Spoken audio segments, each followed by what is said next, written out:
Parlons de réarmement démographique et de fertilité. Alors Manu a parlé de ça dans son dernier discours, que évidemment on ne va pas regarder pour éviter d'avoir les boutons qui poussent. Mais vous avez ici un article à Huffington Post, bref, pas besoin de le lire, vous savez de quoi je parle. Bien entendu, les polémiques qui ont pour objectif de distraire ont commencé immédiatement. Vous avez ici toujours Huffington Post, mais qui n'était pas le seul. Hein. C'était plein d'autres qui ont commencé la même histoire. Ce recours assumé à un champ lexical guerrier, détail important, c'est pour ça que je l'ai souligné, a suscité de nombreuses inquiétudes, notamment sur le droit des femmes à disposer de leur corps.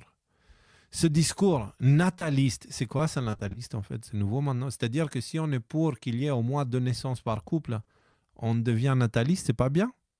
C'est pas bien de maintenir l'équilibre à l'humanité? Je comprends pas. Nataliste, tout ce qui a iste derrière, tu sais, c'est un petit peu pour stigmatiser. Alors qu'est-ce qu'il cherche à stigmatiser pour le coup avec ce mot en fait? C'est quoi cette débilité sans précédent là? On a atteint des niveaux vraiment... on va pouvoir faire tourner les éoliennes avec le vent qu'il brase intellectuellement. Alors, ce discours nataliste semble valider les théories dangereuses des mouvements anti-avortement. Oui, Macron, il sera anti-avortement, bien sûr. Hein. Et moi, je suis le pape. Alors, c'est ce qui a souligné la Fondation des femmes dans un communiqué de presse. La Fondation des femmes devrait aller dans la cuisine. Ah, voilà, je fais aussi de la provocation pour les emmerder exprès. Donc, vous avez ici l'article en question. Huffington Post parlait de réarmement démographique qui est extrêmement inquiétant, mais pas le fait qu'il a utilisé un champ lexical guerrier. Non, c'est parce que les droits des femmes, et tu comprends. Voilà. Alors moi, dans tous les cas, ce que je retiens de tout cela, c'est que cette partie-là, un champ lexical guerrier, un réarmement, comme si l'humain, c'était de la chair à canon. À leurs yeux, on sait qu'il l'est, mais à nos yeux, il ne l'est pas. Donc voilà, ça pose problème. C'est là où nous devons accorder notre attention, car de l'autre côté, il y a ça. Alors, l'OTAN lance à partir de cette semaine et pendant plusieurs mois le plus vaste exercice militaire organisé depuis la fin de la guerre froide. Des manœuvres de grande ampleur destinées à préparer l'alliance à un conflit de haute intensité à dissuader Kremlin, en plein conflit avec l'Ukraine, de se frotter à son flanc oriental. En gros, ils veulent faire peur à la Russie. C'est vrai que jusqu'à là, ça a très bien marché. Hein. Faire peur à la Russie, faire des mesures, etc. Ça a été un grand succès pour l'Union européenne et pour l'Occident.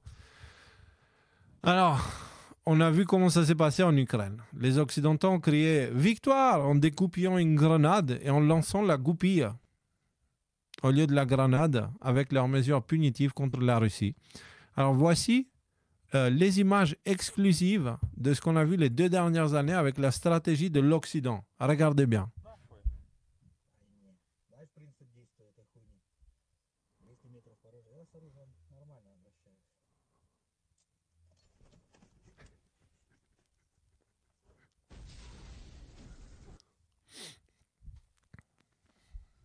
Les passagers ont survécu, mais pas la voiture.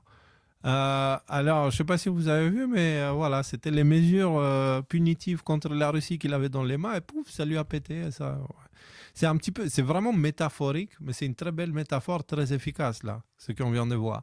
Parce que c'est exactement ce qui s'est passé. Ils ont fait des mesures punitives contre la Russie, des restrictions et des machins et des trucs, et au final, ça s'est retourné contre nous, et la Russie, aujourd'hui, elle va bien. Ah, ils vont bien en Russie. Ah, ils vont bien. Ils n'ont pas de crise avec les agriculteurs, les machins. Ils n'ont pas tout ça là-bas. Par contre, nous, on est en train de galérer un peu comme des chiens et de plus en plus. Donc, alors, en plus de ça, tous ces morts et toute cette folie avec l'Ukraine pour finir comme ça. Le président Zelensky demande à la Suisse d'organiser une conférence de paix. Et c'était à partir de ce moment-là que l'OTAN s'est mis en mode full propagande de peur.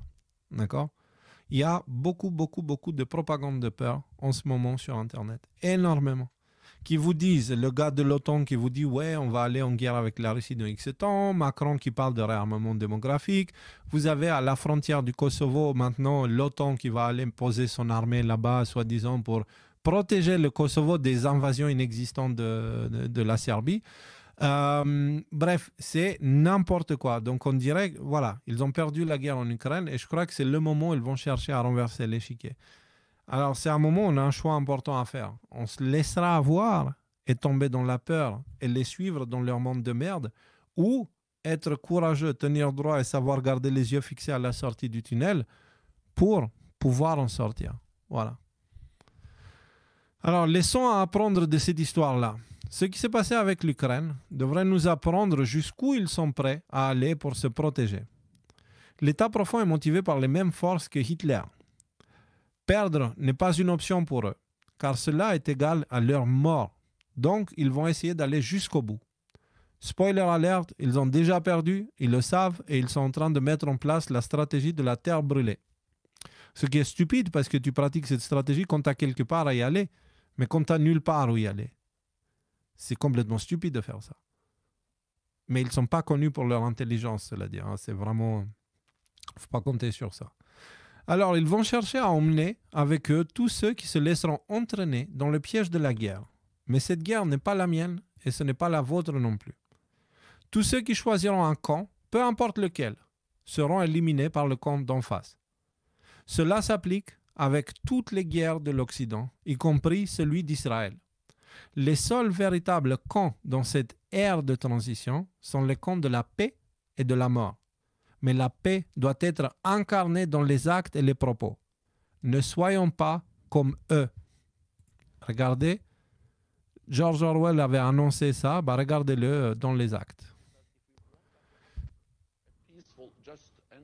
Si nous voulons que cela arrive, une paix, attendez, je vais vous lire parce qu'on entend à peine et c'est en anglais. Si nous voulons que cela arrive, une femme pacifique à cette guerre, le moyen d'y arriver est d'envoyer plus d'armes en Ukraine. Plus nous sommes crédibles dans notre soutien militaire, plus les diplomates auront de chances de réussir. Plus de guerre égale plus de paix. Ce qu'il vient de dire, et Orwell avait dit, la paix, enfin, la guerre sera la paix. Voilà, je l'ai écrit là. La guerre sera la paix, disait Orwell dans 1984 pour dénoncer la guerre contre les mots. Ne soyons pas comme eux, soyons cohérents. Quelqu'un a dit un jour qu'il cherche à détourner les mots jusqu'à ce que ces derniers permettent uniquement l'expression des idéologies forcées à la population. Donc ça veut dire quoi? Ça veut dire qu'aujourd'hui, on est en train de nous dire que la paix, si tu es pour la paix, tu dois être pour la guerre. C'est ce qu'ils nous disent aujourd'hui. Et donc ça veut dire, si tu as le mot paix, tu es en train de rendre guerre dans leur tête. Donc... Alors même les mots tels qu'homme ou femme sont attaqués aujourd'hui. Puis combien de guerres pour la paix on a pu voir les dernières décennies? Qui lançait ces guerres? L'OTAN avec en tête les USA.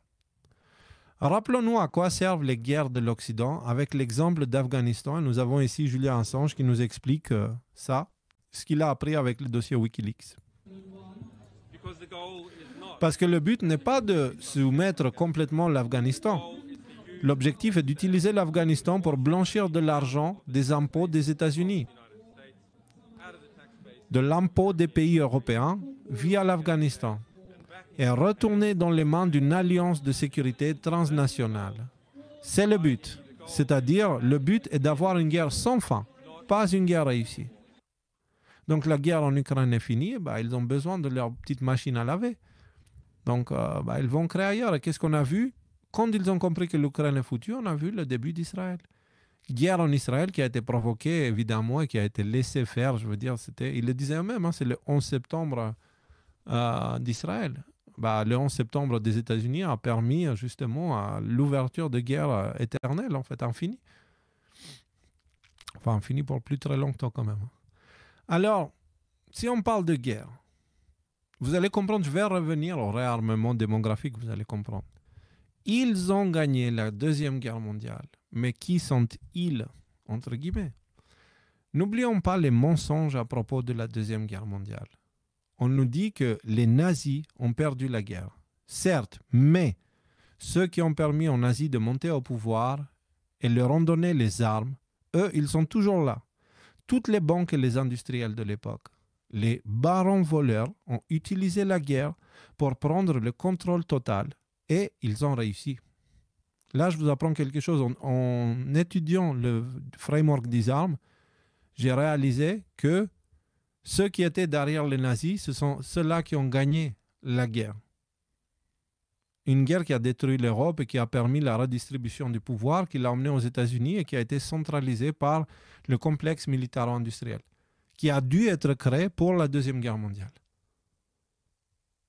Et à partir de là, nous avons eu la création d'outils comme le MK Ultra, comme un tas d'autres choses, comme l'intelligence artificielle.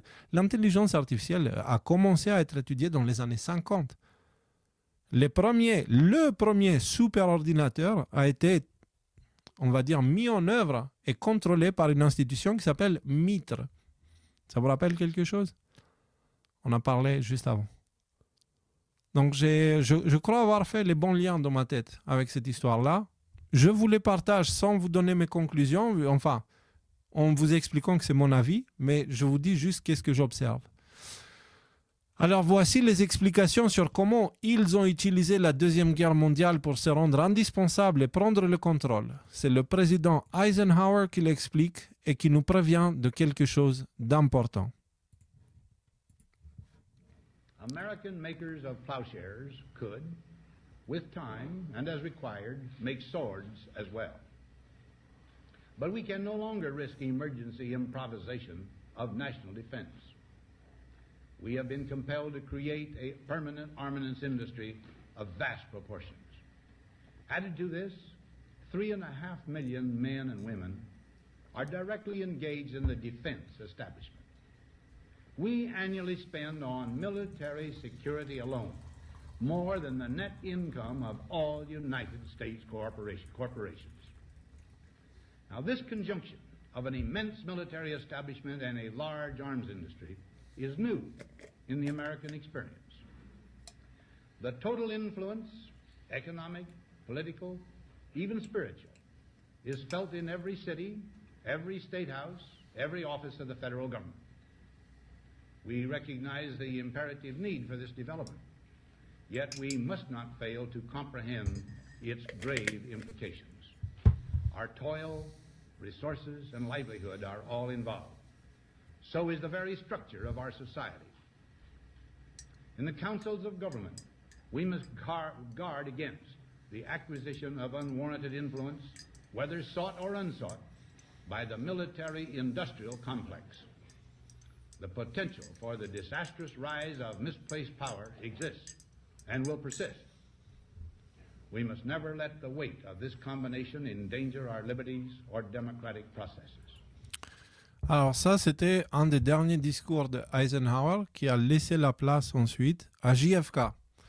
JFK, il arrive quelques mois après le discours qu'on vient d'entendre. JFK, quelques semaines avant sa mort, il avait fait ce discours-là dont je vous sors quelques extraits ici.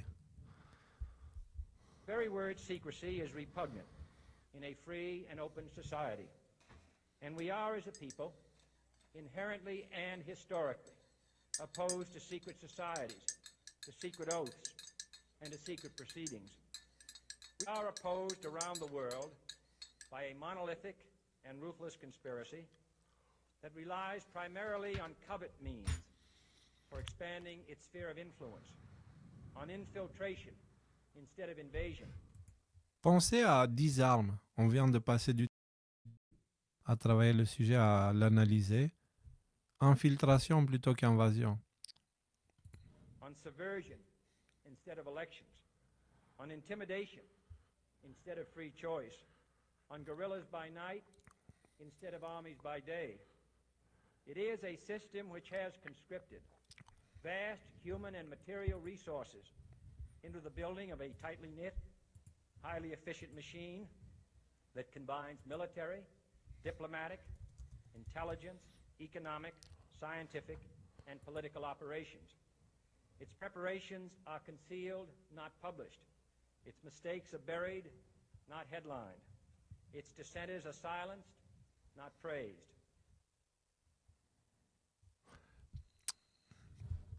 Alors, qu'est-ce qu'on vient d'apprendre là? On vient d'apprendre, Eisenhower nous dit que la Deuxième Guerre mondiale a créé la nécessité d'un complexe militaro-industriel sans précédent afin d'assurer la défense des États-Unis. Et il dit, attention, on a créé un monstre. Et il faut vraiment garder un œil sur ça parce que voilà, il y a moyen que ça se passe mal. Ensuite, il laisse le pouvoir à JFK. Et JFK qui dit, les gars, il y a un complexe mystérieux, d'accord, qui œuvre dans l'obscurité, qui utilise des moyens vraiment pas cool du tout et la démocratie, c'est pas leur truc. Alors, moi, je vais les exposer. Et JFK est assassiné. Par qui, à votre avis? Aujourd'hui, on sait factuellement, avec les révélations des dossiers, que c'était la CIA. La CIA qui est une des branches de ce complexe militaire-industriel. Donc, ça veut dire qu'à partir de là, la CIA a pris le contrôle. Enfin, pas la CIA, mais ceux qui ont provoqué la Deuxième Guerre mondiale ont pris le contrôle de l'Occident. Ils n'ont pas réussi à prendre le contrôle de la Russie. Et moi, je vais vous donner une autre version de ce que je comprends, c'est les États-Unis. La seule raison pour laquelle ils sont intervenus en Europe, ce n'était pas pour protéger l'Europe de Hitler, mais plutôt pour empêcher l'Europe de tomber entre les mains de la Russie. Russie qui est le seul véritable ennemi de cette entité mondialiste, appelez ça comme vous voulez. D'accord? Russie qui est le seul véritable ennemi des barons voleurs. Le seul. Je ne dis pas pour la Chine. La Chine, c'est autant n'emporte le vent. Ils vont aller là où ça souffle le mieux. Voilà. Mais donc, concrètement, on a une confrontation entre la Russie et les forces derrière. Voilà. Et qu'est-ce qui s'est passé après la Deuxième Guerre mondiale? On a eu l'institution de l'OTAN, l'Union européenne. Hein. De Gaulle, il ne voulait pas toutes ces choses-là. Hein. Et il y avait une raison, il n'était pas contre De Gaulle. C'était un vrai résistant, un vrai.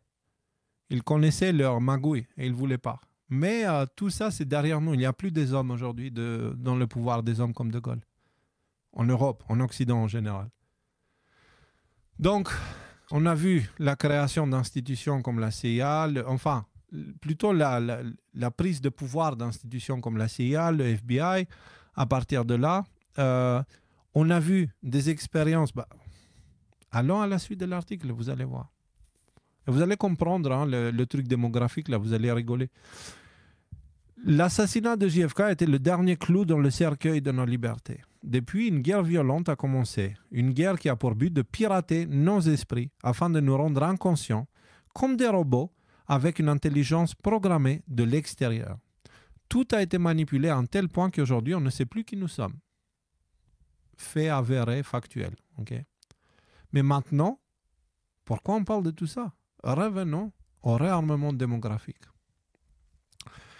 Alors, pour vous donner un exemple concret du piratage de l'esprit de l'homme, je vais retourner à l'exemple des déclarations d'Emmanuel Macron concernant le réarmement démographique, sous-entendant qu'il veut réparer la fertilité des Français, tout en étant le président le plus infertile de l'histoire, dans tous les aspects du monde, avec sa promotion incessante des idéologies qui attaquent le principe masculin et féminin. Alors, tu veux réparer la fertilité, Manu? Laisse-moi te rappeler l'origine du problème. Je vais partager avec vous cette vidéo de Jordan Peterson et je vais vous lire ce qu'il raconte pour ceux qui écoutent l'émission parce que là, il faut vraiment suivre. C'est important. Une des choses qui m'a choqué quand je suis tombé dessus il y a une quinzaine d'années était qu'il y avait une variabilité prononcée dans le traitement facial, dans le visage que les femmes trouvaient attirant tout au long de leur cycle menstruel. Si vous prenez des photos du même homme et que vous élargissez ou rétrécissez la mâchoire, les mâchoires élargies sont un signe de dominance classique. C'est une mauvaise façon de voir les choses, mais des visages compétents, confiants, masculins, et on peut le faire avec le même homme. Et les femmes qui sont dans leur période la plus fertile préfèrent les hommes à la mâchoire plus large. Alors je me suis dit que c'était un problème parce que les femmes qui prennent la pilule préfèrent les hommes féminins dans ce cas-là. Puis j'ai pensé, ça c'est un vrai problème parce que c'est peut-être que les femmes qui prennent la pilule n'aiment pas vraiment les hommes masculins. Oh, mais c'est un problème aussi parce que il y a beaucoup de tensions entre les femmes et les hommes dans notre société. Et nous n'avons aucune idée de ce qui est causé par le fait que la pilule transforme la façon dont les femmes perçoivent les hommes les plus masculins.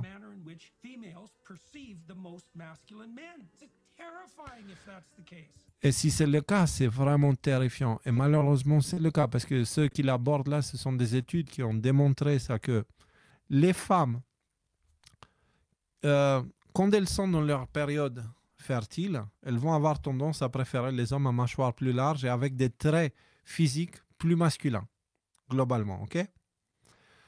Les femmes qui sont dans la période où le système ne fonctionne pas vraiment parce qu'il est en entretien, hein, le cycle menstruel, à ce moment-là, elles vont avoir tendance à préférer les hommes les plus efféminés.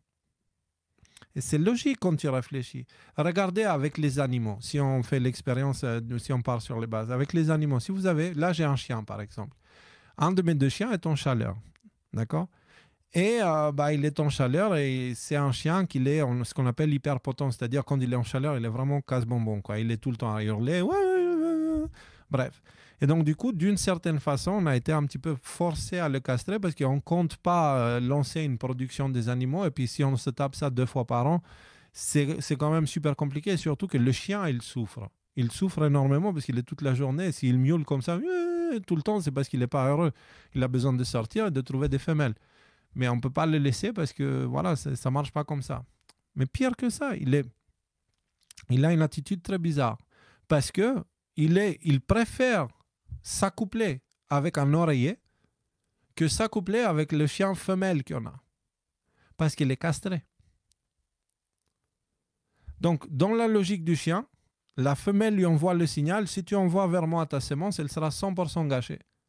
Par contre, le coussin, lui, il lui envoie aucun signal. Donc, dans la tête du chien, il se dit, il y a plus de chances que je fasse un bébé avec un oreiller qu'avec un chien stérile. Vous comprenez? Donc, c'est là, si tu observes ce genre de choses, tu te dis, waouh, mais en fait, les hormones, elles contrôlent vraiment la façon qu'on voit les choses. Et on a dû le castrer, et puis là, le chien, il est en train de se calmer petit. Et cette même chose, elle s'applique aussi chez les humains. Nos hormones influencent la façon qu'on voit les choses. Le chien, là, même s'il était en chaleur, il n'était pas intéressé par la femelle. Là, dans ce cas précis, les femelles, les femmes qui prennent la pilule ne sont pas intéressées par les hommes virils avec les traits masculins qui sont prêts pour la reproduction. D'accord? Qui sont les plus naturels possibles, on va dire. Ils ne sont pas intéressés. C'est ce que cette étude montre. Maintenant, regardez les conséquences de ça et pourquoi elle dit que c'est terrifiant. L'invention de la pilule contraceptive en 1956 modifie durablement les méthodes contraceptives que les hommes utilisaient jusqu'alors. Conçue par Gregory Pincus à partir d'hormones de synthèse, la pilule connaît un succès immédiat grâce à une promotion qui poussait l'humain à céder à la tentation. L'archétype parfait du serpent sur l'arbre d'Éden. Concrètement, il te disait, tu veux forniquer? Ouais, tiens, prends, va faire ce que tu veux. Voilà. Et du coup, l'homme succombe à ces tentations-là. La conséquence, l'arrivée de la pilule a eu des conséquences désastreuses pour la masculinité. Nous voici presque 70 ans plus tard, avec une population extrêmement efféminée. C'est sûr qu'on est loin, très loin des héros de l'histoire comme Hercule, Ulysse ou l'archétype masculin incarné par les Spartiates. Vous savez, This is Sparta, poum, on est loin de tout ça, très loin. Aujourd'hui, c'est donne-moi mon masque, attends, je veux je suis bien coiffé, est-ce que j'ai mis la crème au visage? On en est là. Alors, en quoi cela est important? Les raisons sont nombreuses, mais les deux les plus importantes sont les suivantes. 1. Un homme archétypal ne se soumet à rien d'autre que le Créateur. L'exemple parfait de l'homme archétypal, c'est-à-dire l'homme tel qu'il est conçu par le Créateur et la création pour avoir sa place dans cette vie, réalité, c'est le Christ, c'est celui-là qui a incarné. C'est pour ça qu'il s'appelle Fils de l'homme. C'est un vrai homme, un homme en vrai, avec toutes les caractéristiques. Un homme en vrai, ce n'est pas un guerrier décervelé, mais ce n'est pas non plus un monsieur autant n'emporte le vent, si tu veux. C'est quelqu'un de stoïque, c'est quelqu'un avec des valeurs morales, des principes, sérieux, capable de pardonner et qui est 100% du temps au service des autres. Ça, c'est un homme. Mais un homme efféminé n'est pas fertile. Ça aussi. D'accord? Donc, le véritable problème de la fertilité, monsieur Manu, c'est ici. Et ça fait 70 ans presque maintenant que c'est le cas. enfin que la chute a commencé. Parce que regardez ce qui se passe. Concrètement, la popularisation de la pilule contraceptive a changé d'une manière très conséquente l'évolution du masculin. Une femme sous pilule aura tendance à préférer les hommes qui sont plus efféminés. Cela a pour conséquence la reproduction de ces derniers. En effet, les couples se sont formés pendant des décennies sous l'influence biaisée de la pilule contraceptive.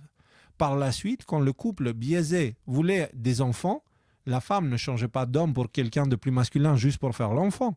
Elle s'accouplait avec celui qu'elle avait choisi sous l'effet de la pilule. On est d'accord. On se met en couple avec quelqu'un sous l'effet de la pilule. Et quand on veut les enfants, on ne va pas juste changer pour avoir l'enfant et puis après revenir avec le même. Ce n'est pas comme ça que ça marche. Donc ça veut dire que les femmes avaient tendance à choisir les hommes les plus efféminés et s'accoupler avec eux et leur donner une descendance, ce qui avait des conséquences sur le code génétique ensuite. Cela veut dire que les hommes les plus efféminés ont globalement plus de chances de s'accoupler et avoir une descendance. Cette descendance continuait la chute avec des hommes de moins en moins virils, parce qu'on est plusieurs générations plus tard maintenant. Cette descendance avec le chromosome Y de moins en moins masculin était également de moins en moins fertile. Cela a eu pour conséquence l'explosion de l'homosexualité qui était aussi encouragée à travers la culture, une autre façon de stériliser les hommes. Ce n'est pas que par influence psychologique que l'homosexualité a explosé, c'est aussi génétique. Vous comprenez? C'est pour ça que c'est difficile d'en vouloir. C'est difficile Moi, je ne juge personne, parce qu'au final, est-ce que certains homosexuels peuvent être autre chose qu'homosexuels si génétiquement ils vont dans cette direction-là? Pas forcément. Alors pourquoi les juger et leur pourrir la vie, en fait? Je ne comprends pas. Par contre, est-ce que ça veut dire que c'est une bonne chose et qu'on devrait continuer ce chemin-là et l'accentuer? Ça, je ne suis pas certain non plus. Alors oui, parce qu'il faut comprendre que le choix sexuel individuel ne m'intéresse pas. Mais peu importe les croyances, un homme qui a un Y dans son code génétique ne peut s'accoupler avec un homme qui a un Y dans son code génétique et attendre un enfant en conséquence. Peu importe s'il s'identifie à des hommes, des femmes ou des flaques de couleur. Les croyances n'ont pas d'importance. Le corps, lui, il sait ce qu'il est, pas de souci. D'accord? Le propriétaire du corps, peut-être il est complètement paumé dans sa tête. Par contre, le corps, lui, il sait ce qu'il est. Un homme ne tombera pas enceinte. Et une femme ne pourra pas mettre enceinte un homme. Enfin, ils peuvent faire ce qu'ils veulent avec les mots, etc. Mais les mots, ils ont un sens. Et il faut insister avec le sens. Alors, vous pensez qu'il n'y a que les hommes qui sont attaqués. Mais non. Tout ce qui est sacré a été attaqué. Depuis l'époque, ce n'est pas nouveau. Là, on est à la fin de la phase. On n'est pas au début, on est à la fin. Bien entendu, les femmes ont été aussi impactées par toute cette manipulation génétique. Alors, je vous invite à regarder cette vidéo avec moi. Je vais essayer de vous traduire aussi, qui parle cette fois des femmes. Et c'est une source complètement différente. Les femmes réagissent différemment à la peur que les hommes. Et quand une femme est en danger ou se sent en danger, ce qui arrive, c'est qu'elle réagit à ça en mettant un bouclier masculin. Elle va commencer à s'armer. Il y a des caractéristiques de l'énergie féminine qui sont très difficiles à mettre en avant dans ce genre de scénario. Des choses comme la douceur, la gentillesse, la tendresse, le soutien, l'ouverture. Ces traits qui sont féminins te rendent vulnérable. Et ils se cachent profondément sous un bouclier masculin, que ce dernier est beaucoup plus autoritaire et sauvage et fermé, et machin et truc. Alors, essentiellement, une femme produit des qualités masculines pour se protéger. Des choses comme l'énergie du guerrier, la force, l'assurance, le courage, l'hyperresponsabilité, le désir de réussite, l'action, l'indépendance, le leadership, l'agressivité, la dureté ou même...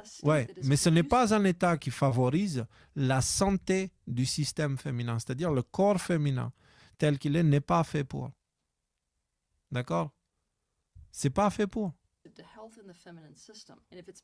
Et si elle est maintenue pendant de longues périodes, elle cause des maladies dans son corps mental, émotionnel et physique. Elle souffre, et elle souffre à tous les niveaux.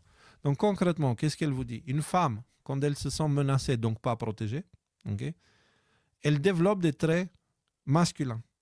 Si elle est forcée de maintenir ces traits masculins trop longtemps, cela a des conséquences désastreuses pour l'ensemble de son être. Santé mentale, physique, psychologique, tout ce que tu veux. Et maintenant, quand tu prends le fait que les hommes ont commencé à être de moins en moins hommes, ça veut dire qu'ils ont commencé à développer des traits de plus en plus féminins. Donc oui, plus ouverts, plus machin, plus truc, plus doux, plus tout ce que tu veux, plus mou aussi surtout. Mais du coup, ça veut dire aussi qu'ils sont beaucoup moins protecteurs. Du coup, ça veut dire que les femmes sont obligées de se protéger de plus en plus, donc développer ces traits masculins.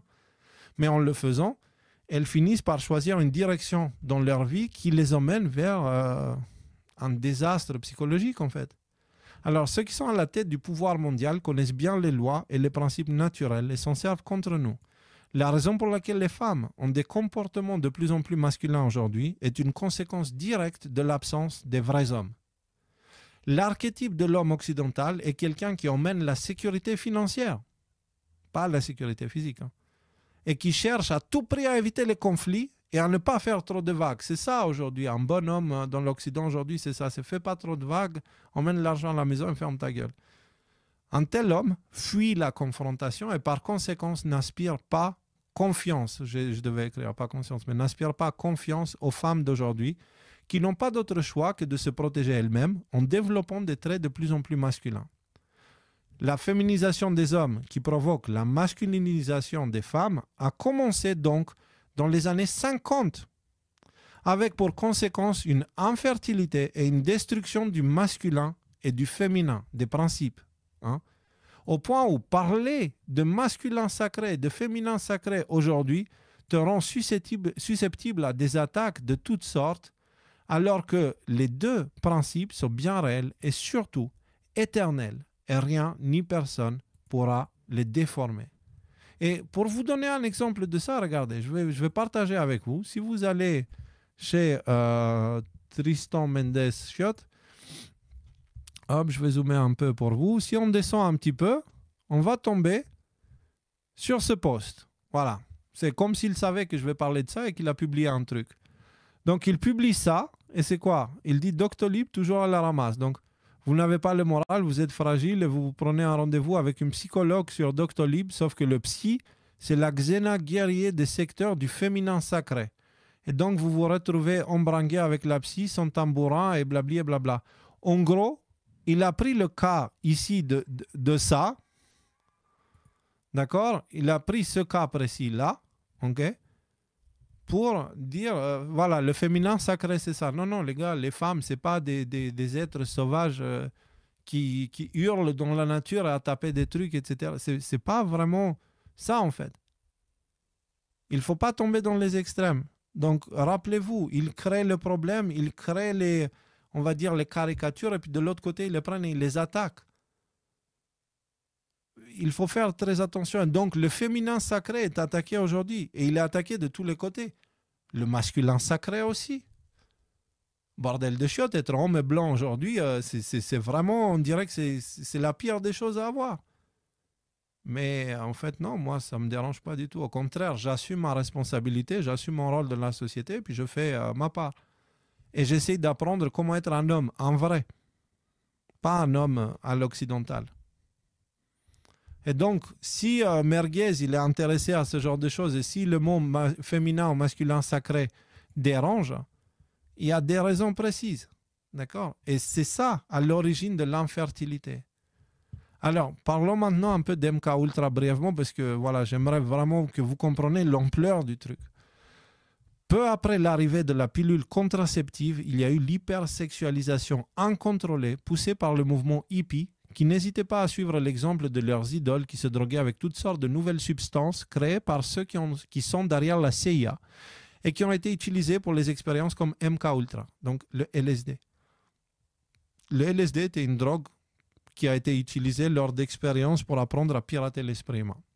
Et après, c'est devenu une drogue qui a été partagée et puis le mouvement hippie l'a rendu presque nécessaire. Alors, pour ceux qui ne connaissent pas, voici ce que dit Wikipédia Ouvrez grand les oreilles, c'est maintenant on va apprendre quelque chose. MK Ultra est un projet de la CIA visant à développer des techniques de contrôle et de programmation de l'esprit. Donc, quand aujourd'hui on apprend l'existence d'institutions comme COGSEC, donc sécurité cognitive, Mitre, qui s'intéresse aussi au piratage du cerveau et tout ça, comme vous avez Yuval Harari, là, Yuval machin truc Harari, qui vous dit que l'humain est piratable, oui, t'inquiète, on le sait. On a compris, en fait, on a compris d'où vous venez avec ces idées-là. Écoutez bien, le projet est approuvé le 13 mai 53, s'il vous plaît, par le directeur de l'agence Allen Dulles et prend fin au début des années 70. Prend fin. Non, ça ne prend pas fin du tout. Ça change de forme et ça passe en souterrain pour être propagé publiquement après l'assassinat de JFK quand ils ont pris plein pouvoir, pour qu'ils puissent continuer à faire leur truc dans l'obscurité. Parce que le truc de Disarm, que vous avez vu, le framework Disarm qu'on a parlé dans les émissions précédentes et tout à l'heure, ce sont des outils de piratage de l'esprit humain. D'accord ? Ce sont des outils qui ont été développés à l'époque. Si nous, aujourd'hui, on a accès, eux, ils y avaient accès déjà dans les années 50. C'est pour ça que je vous dis c'est ancien. C'est ancien et ils s'en servaient déjà à l'époque. L'apparition d'une série d'articles du quotidien The New York Times en décembre 1974 a permis de dévoiler publiquement l'existence de programmes secrets ciblant des citoyens américains au cours des années 50 ou 60. Ça veut dire quoi? Ça veut dire que vous aviez des agents de la CIA qui allaient dans des boîtes de nuit, dans des soirées, dans des événements, les concerts, etc. et qui mettaient du LSD ou d'autres drogues dans les verres des gens à leur insu. Le gouvernement américain, les institutions gouvernementales allaient droguer les gens à leur insu pour faire des expériences et les observer après pour perfectionner leur truc, quoi. Oui, ils font ça, les États. Ils peuvent faire ça. Hein. Ceux qui disent ouais, mais non, ils n'ont pas pu créer un virus. Non, ils ont fait pire que ça dans le passé. Il faut arrêter d'être naïf. Alors, ces révélations ont provoqué un retentissement national qui conduisit à la mise en place de plusieurs commissions d'enquête. Une partie de ces activités clandestines ont été menées dans le but d'exercer un contrôle sur l'esprit humain. Encore une fois, on est dans les années 50, les amis.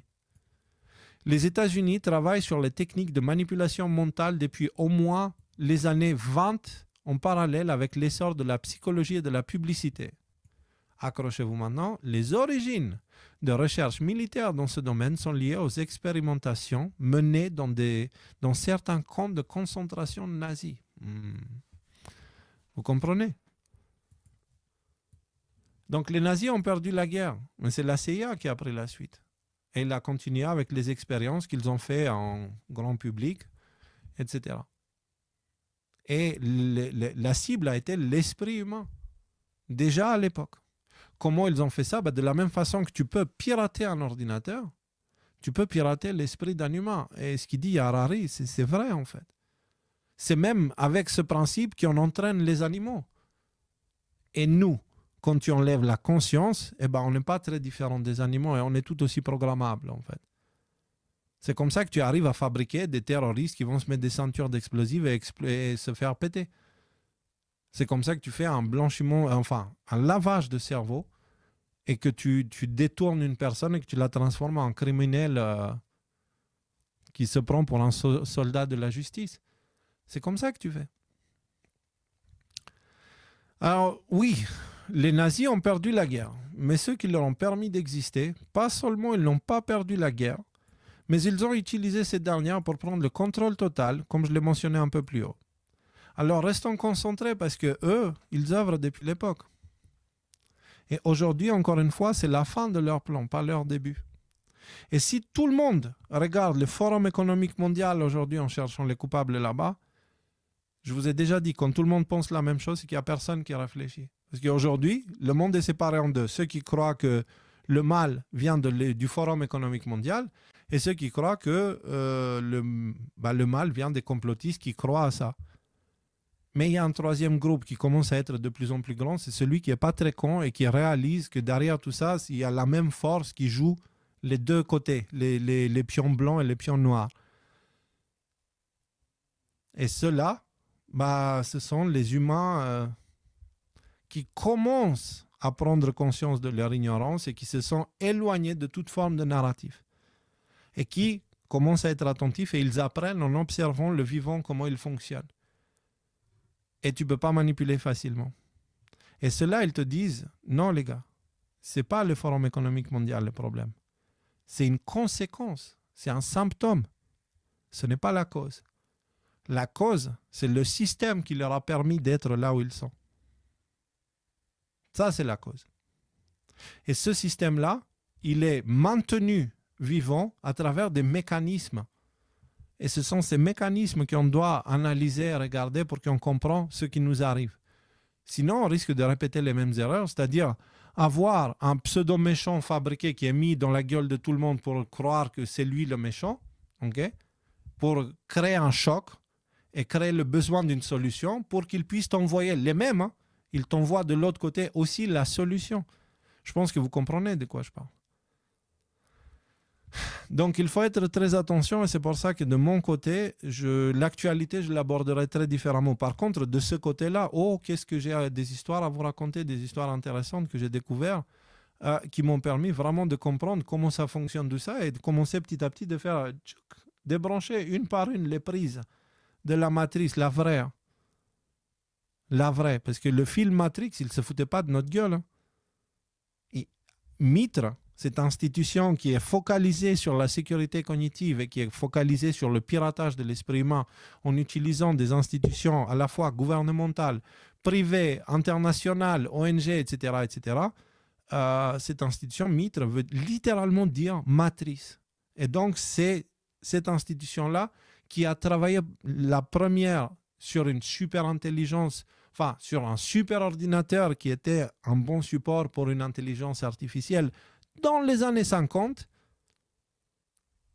Celle-ci s'appelle Matrix pour une raison. Et le film s'appelle Matrix pour une raison. Et en fait, c'est la matrice de la bête d'une certaine manière, celle qui permettra l'arrivée de cette saloperie dans le monde.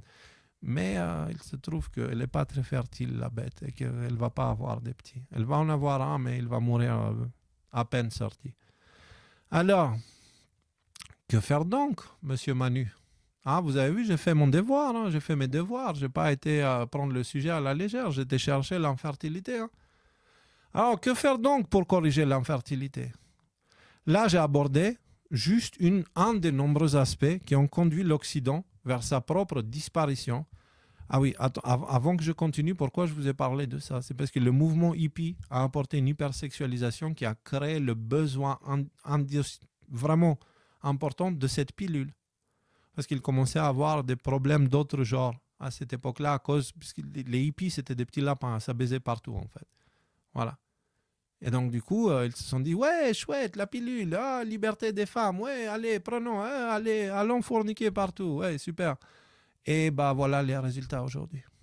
Et les hippies, ce n'était pas un mouvement naturel, ça a été aussi poussé toujours par le même principe. On crée la solution, enfin, on crée le problème, on apporte la solution, et puis à la fin, on donne l'impression que, on a gagné. Comme avec la Deuxième Guerre mondiale, qui ont permis la mise en place d'institutions comme l'OTAN, hein, l'ONU, le FMI, et toutes ces institutions-là, elles ont été utilisées ensuite pour assécher le monde de ses ressources et récupérer le pouvoir partout où ils peuvent. Et c'est toujours les mêmes au pouvoir.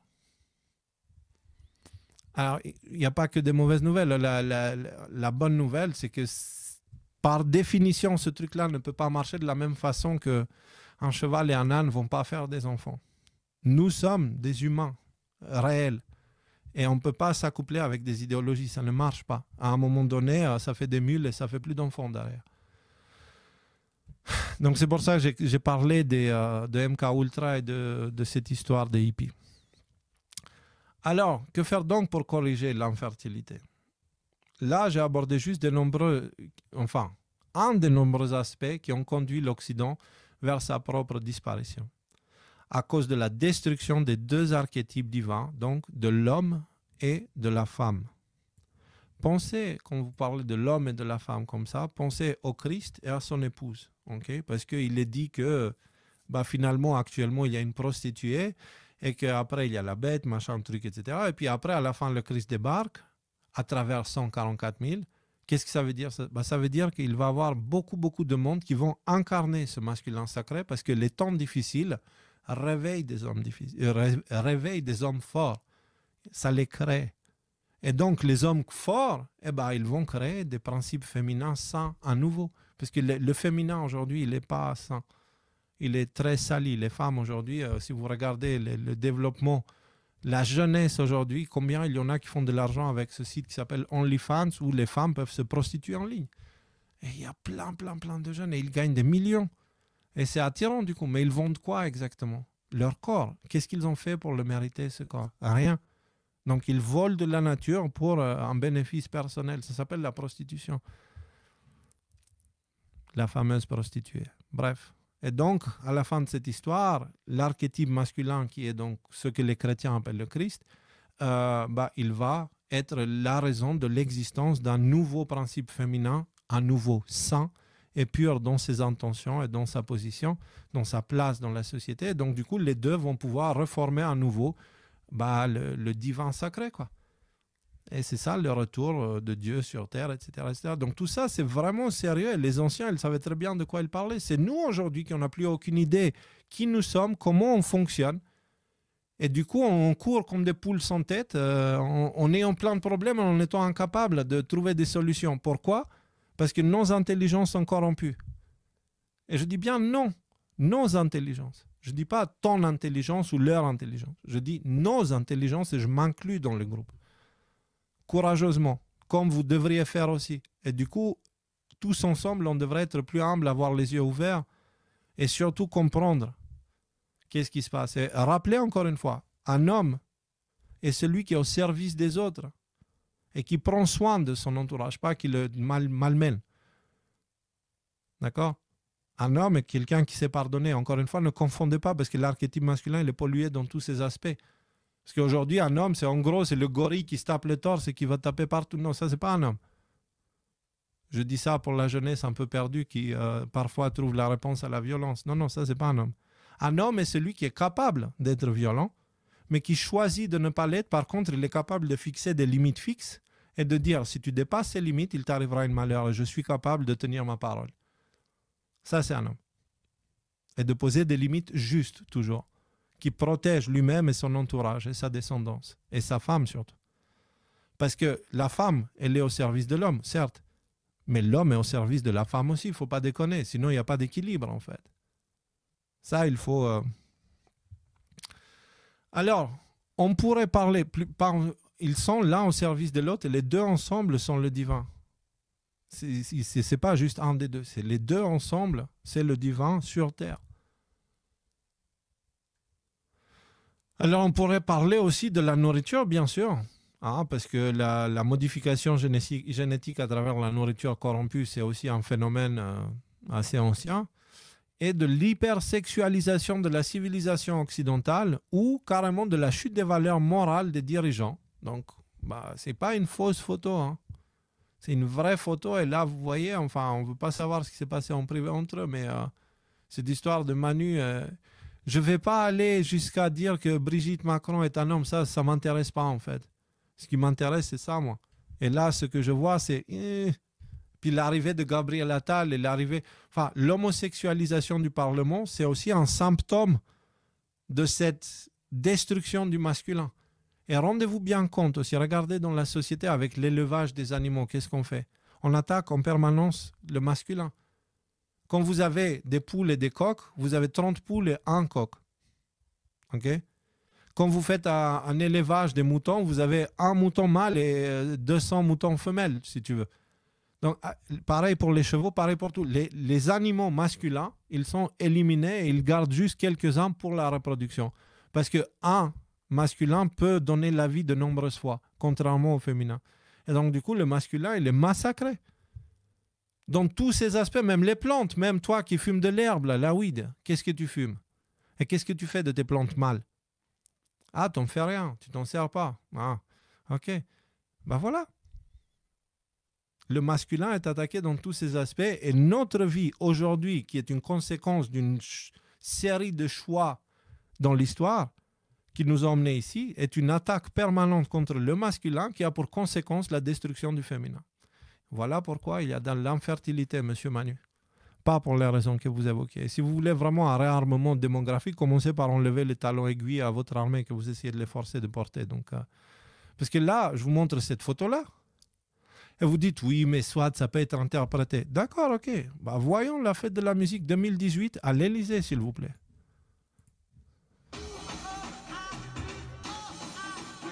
Ça, c'est des hommes, hein.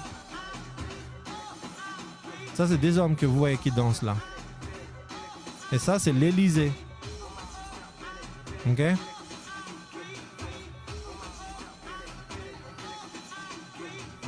Alors, vous m'excuserez, monsieur Macron, mais ça, là, ça fait pas beaucoup d'enfants. Hein. Ça prend des enfants d'autres, ça, oui, par adoption ou par d'autres moyens. Mais par contre, en soi, ça fait pas d'enfants. Donc, si tu veux, déjà, commence par t'intéresser pourquoi c'est un phénomène qui a explosé et pourquoi on en est là où on est. Et après, tu commences à nous parler de réarmement démographique parce que pour l'instant, tu es mal barré face à la Russie. La Russie, elle va venir ici, elle va te faire ta fête, tu vas voir. Donc, oui, Manu, la vérité est celle que je viens d'expliquer. Et si tu veux combattre l'infertilité, tu dois te tourner contre toi-même, car tu incarnes parfaitement la destruction du masculin sacré. Mais écoute ces mots qui sont plantés même sur ton code génétique à toi pour toujours. L'homme est de retour pour purifier la terre par le feu et rien ni personne pourra l'arrêter. Ô vous, véritable fils de l'homme, levez-vous. Je sais que vous êtes là. Levez-vous.